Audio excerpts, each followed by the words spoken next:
Warahmatullahi wabarakatuh. Sekarang kita bertemu kembali dalam pelajaran sejarah Indonesia kelas 11. Materinya tentang proklamasi kemerdekaan Indonesia. Nah, ini melanjutkan yang minggu kemarin lah, masih mengulang sebagian. Proklamasi kemerdekaan Indonesia atau pernyataan kemerdekaan Indonesia yang dilaksanakan tanggal 17 Agustus 1945. Ini kronologinya masih yang kemarin.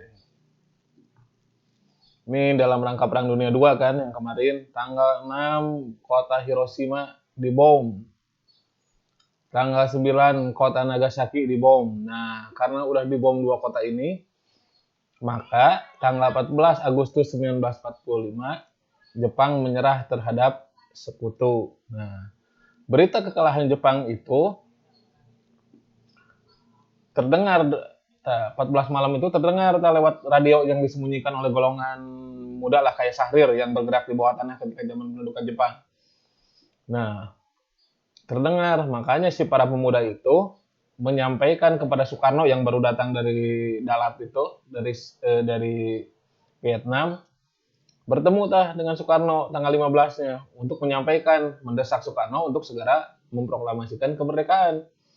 Tapi Soekarno-nya itu nggak mau, cek Soekarno teh heula cenah. Karena Soekarno itu kan melihat situasi pada masa itu.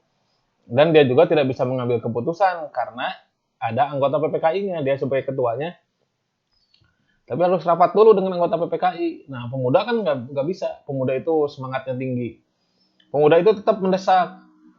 Akhirnya para pemuda memutuskan malam 16-nya memutuskan istilahnya menculik lah. Jadi istilah pemuda itu mengamankan Soekarno-Hatta ke Rengas Dengklok di Karawang. Dibawa ke Rengas Dengklok, kata pemuda mau diamankan supaya tidak terpengaruh oleh Jepang. Di Rengas Dengklok inilah Soekarno-Hatta dibawa ke para pemuda terdesak. Soekarno kumaha? Gak mau tetap Soekarno. Tapi setelah Ahmad Subarjo di Jakarta nanya ke pemuda, di mana? Oh, dibawa ke Rengas Dengklok. Dijamin ku Ahmad Subarjo sok akan dibawa lagi ke Jakarta. Nanti dijamin ku Ahmad Subarjo kepada para pemuda bahwa Soekarno-Hatta itu akan memproklamasikan kemerdekaan. Cek Ahmad Subarjo terek ngaproklamasikan kumaha. Soekarno itu kan ketuanya PPKI. Kalau nggak ada Soekarno ya PPKI nggak akan bisa bersidang gitu. Jadi sorenya tanggal 16 Soekarno itu berangkat lah. Soekarno-Hatta kembali ke Jakarta. Nah, tanggal 16-nya, 16 maghribnya. Sorenya nyampe maghrib malam itu ke rumah Laksamana Maeda besoknya. Tadi rumah Laksamana Maeda merumuskan teks proklamasi dan besoknya disepakati di rumah Soekarno dilaksanakan proklamasi kemerdekaan Indonesia. Nah, ini kronologisnya yang kemarin. Nah, ini disajikan foto-foto akibat bom Hiroshima dan Nagasaki. Yang dibom itu 2 kali nih, di kota Hiroshima dan Nagasaki. Kalau kota Hiroshima itu si operasinya itu atau si pelurunya itu dinamakan Little Boy gitu. Kalau yang kedua di Nagasaki Batman. Nah, ini waktu dibomnya, ini dampaknya. Lihat rata, kota itu rata tuh. Kota itu rata, ini akibatnya radiasi bom. Itu sekitar 30% meninggal, hilang populasi. Kota Hiroshima dan Nagasaki ini ketika ngebomnya yang ini nih.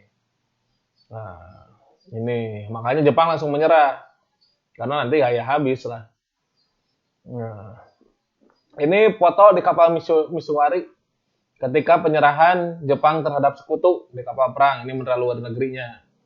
Nah, ini ketika Jepang menyerah terhadap sekutu.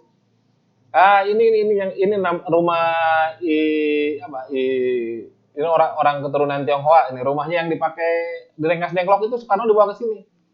Ini yang di Karawang Rengas Dengklok. Kenapa dibawa ke sini? Ini dulunya tempat latihan markas peta lah.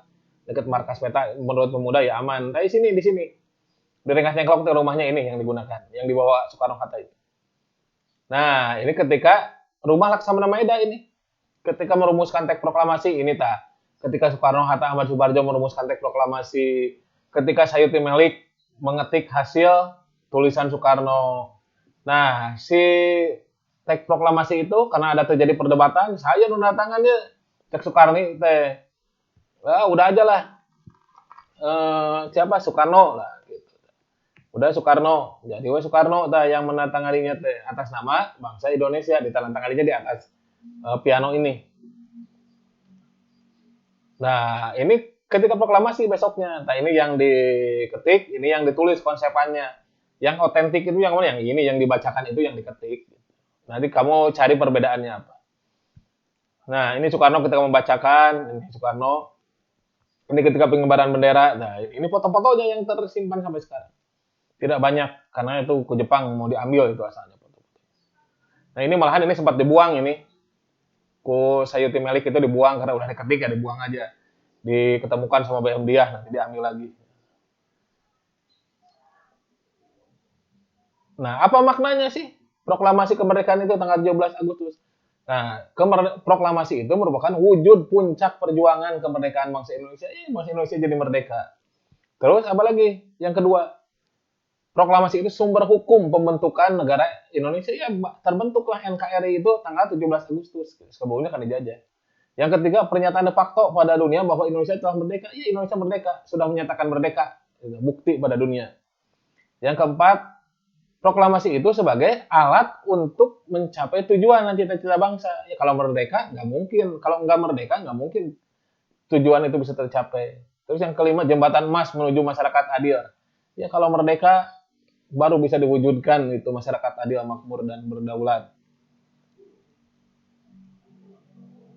Nah ini bangsa yang besar adalah bangsa yang menghargai jasa para pahlawannya. Sampai di sini ada yang ditanyakan? Kalau ada pertanyaan sampaikan di grup kelas. Wassalamualaikum warahmatullahi wabarakatuh.